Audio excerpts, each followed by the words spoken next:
Bienvenue sur le Financeur, votre rendez-vous économique quotidien sur Africa 24. Voici les titres.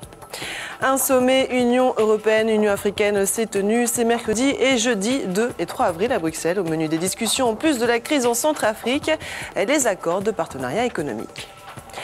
La Côte d'Ivoire est le leader de la production de caoutchouc sur le continent, mais selon les producteurs locaux, cette production est aujourd'hui en danger. Pour quelles raisons le pays fait-il face à ce paradoxe? Élément de réponse dans ce journal.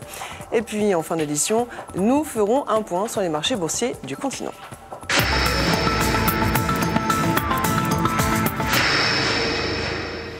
Cela fait maintenant 12 ans que l'Union européenne et le continent africain sont en pourparlers sur leurs échanges économiques surnommés accords de partenariat économique. De quoi s'agit-il? Quels sont les enjeux de ces accords Union européenne, Union africaine? Élément de réponse avec Karinou Banzadio.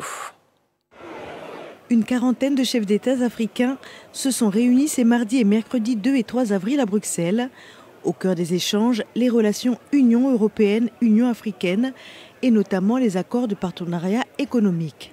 Ces accords que Bruxelles essaie de négocier depuis 2002 avec les sous-régions du continent prévoient le démantèlement progressif des droits de douane. L'Union européenne a initié plusieurs accords économiques avec différentes régions à travers le monde.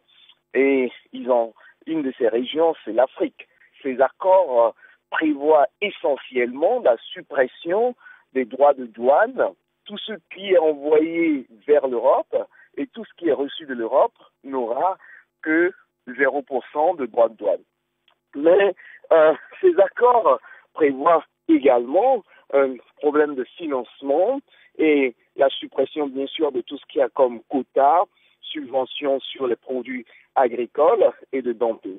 L'accord le plus avancé concerne la CEDEAO en Afrique de l'Ouest, qui comprend 15 pays, plus quelques pays anglophones, dont le Nigeria. Il y a une multiplicité des acteurs qui sont en jeu au sein de chaque groupe. Ces enjeux sont divergents au sein de chaque groupe et c'est ce qui a fait que les APE par rapport à l'Afrique piétinent depuis des années. Il y a des pays qui ont signé ce qu'ils ont appelé des accords intérimaires, parce que la stratégie aujourd'hui, c'est de réduire les groupes, de signer plutôt des accords avec des groupements régionaux, au lieu de chercher à le signer avec toute l'Afrique d'un seul coup. L'Union européenne a néanmoins obtenu la clause de la nation la plus favorisée. En clair, si la CEDEAO venait à signer un accord plus favorable avec un autre État, par exemple la Chine, elle devrait également l'appliquer à l'Europe.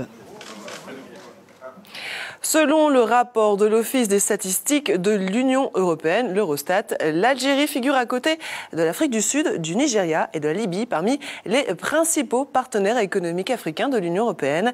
Avec 32 milliards d'euros, l'Algérie était en 2013 le principal client africain de l'Union européenne. Le Nigeria vient en deuxième position avec 29 milliards d'euros, suivi de la Libye avec 23 milliards d'euros. Les produits manufacturés représentent 70% de ces importations. Toujours selon ce rapport Eurostat, l'énergie demeure la principale source d'exportation des pays africains vers l'Union européenne et représente 64% du total des exportations africaines à destination de l'Europe. La Côte d'Ivoire est le premier exportateur de caoutchouc naturel africain avec plus de 8000 hectares plantés chaque année. Il est prévu que cette production double à nouveau d'ici 5 ans. Mais la chute des cours de caoutchouc et l'application de nouvelles taxes inquiètent les professionnels du secteur. Ibra Ndiaye. En Côte d'Ivoire, la production de caoutchouc a presque doublé en 10 ans. Pourtant, les professionnels commencent à s'inquiéter de la faible valeur ajoutée industrielle générée par le secteur. La Procansi, l'association des professionnels du caoutchouc naturel de Côte d'Ivoire, explique que les dernières taxes créées en 2012 par le gouvernement fragilisent la filière. Aujourd'hui, le secteur de la filière est confronté à un problème dramatique. Un problème dramatique dans la mesure où ça touche, le problème touche à notre existence même.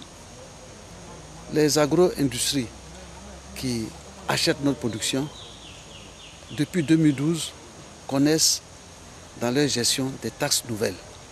L'État a imposé une taxe sur la valeur ajoutée de 5%. Autre inquiétude, la chute des prix du caoutchouc. En 6 ans, les prix de l'EVA ont été divisés par 10. Les cours ont énormément chuté, surtout surtout sur ces dernières semaines-là. Ce qu'il faut savoir sur la structure du prix et son évolution, c'est que le cours de l'EVA est essentiellement, en tout cas en grande partie, lié au cours du pétrole. Sur la pression fiscale a considérablement évolué parce que effectivement, ça a été une industrie de rente et très rentable sur les dernières années. Aujourd'hui, il y a des discussions qui sont menées au niveau ivoirien, en tout cas, sur les réaménagements qui peuvent être faits. 130 000 planteurs travaillent dans la filière caoutchouc en Côte d'Ivoire. Le pays compte actuellement 12 sociétés de transformation et 16 unités de transformation de fonds de tasse d'une capacité de 390 000 tonnes par an. Toujours en Côte d'Ivoire, le gouvernement est d'accord pour augmenter le capital de la compagnie nationale aérienne Air Côte d'Ivoire. Le principe vient d'être acté en Conseil des ministres. Les autorités envisagent par ailleurs d'apporter un appui financier d'environ 20 milliards de francs CFA d'ici la fin de l'année. En 2014, Air Côte d'Ivoire ambitionne pour sa part de transporter 197 000 passagers de plus qu'en 2013. La compagnie aérienne devrait par ailleurs accroître ses vols à hauteur de 47%. En Afrique du Sud, Anglo American Platinum déclare cas de force majeure. Le numéro 1 mondial du platine vient d'annoncer qu'il ne serait pas en mesure d'honorer ses obligations contractuelles en raison de la grève prolongée qui affecte le secteur. Depuis plus de 2 mois, les mineurs ont déposé leurs outils dans les 3 plus grandes compagnies sud-africaines du platine, entraînant un arrêt quasi total de la production. Le syndicat MQ, qui dirige le mouvement depuis le 23 janvier, réclame un salaire de base de 12 500 rands, l'équivalent de 830 € pour ses 80 000 adhérents, ce qui représente le double des salaires actuels. On écoute Mariam Séverin, analyste politique. Ça lance un très mauvais signal à l'international parce que à cause de ces grèves, on a considéré que l'Afrique du Sud n'est pas un pays stable au niveau économique. Autre problème, l'entreprise, elle a perdu quand même 80% de bénéfices et commence à se retirer de ce qu'on appelle la commission pour la réconciliation, la médiation et l'arbitrage, puisqu'il n'y a aucune avancée.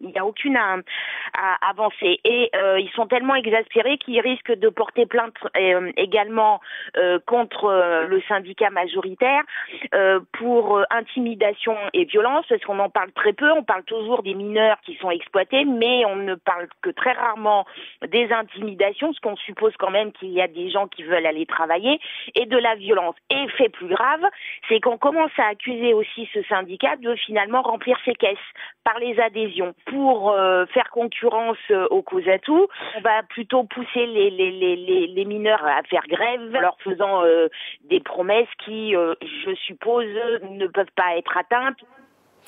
C'est à présent l'heure de faire le point sur les marchés boursiers africains. En Afrique australe et océan Indien, à la mi-journée, l'indice All Share de Johannesburg était en baisse de 0,25%, celui de Nairobi augmenté de 0,10%, l'indice de Maurice augmenté de 0,11% et celui du Botswana de 0,21%. Du côté de l'Afrique centrale et de l'Ouest, l'indice nigérian Stock Exchange augmenté de 0,20%, la BRVM d'Abidjan clôturée dans le vert, plus 0,21%, et l'indice du Ghana augmenté de 0,02%. En Afrique du Nord, l'indice tunisien était en baisse de 0,04%, l'indice égyptien clôturé dans le rouge, moins 2,89%, et la bourse de Casablanca perdait 0,84%. C'est la fin de cette édition du Financière. Merci de nous avoir suivis. On se retrouve vendredi pour un nouveau rendez-vous de l'économie.